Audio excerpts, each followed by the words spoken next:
Alright, we're back. Alright, so basically what I've done now that I've got everything unpacked and everything and looked at, looks like we got all the parts here and everything. What I've done is basically, being that I did buy, I mentioned the RC screws, screw kit. I'll go over here and look in one of these boxes that has it. This one. I did buy their screw kit for the Savage X SS. And basically, this is the kit you get. What I've gone and done is, basically I've gone through the manual. I had the manual printed out from HPI's website, and I went through, and I actually selected, I went through the beginning part of the manual where they have the parts reference, and looked at all the screws, and looked at what came in the screw kit.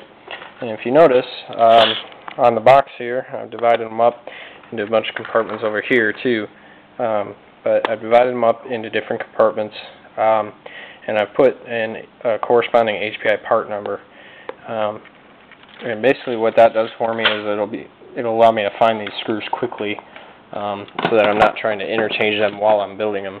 And I think it'll make it a little easier to do this screw kit. So basically what I've done is I got the printout online, interchanged them all and everything like that. I did make notes. For example, a couple of these go from a button head to a cap head, and that sort of thing when you go to the screw kit. And then once I'm done with that, if you go to the building instructions, if you notice, whenever I have a screw that's going to be replaced by an RC screws kit screw, I've got them highlighted in the kit.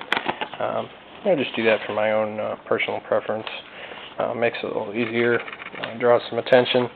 And then this kit, I mean, I feel it's, for as big as the truck is, it's a pretty simple kit to put together.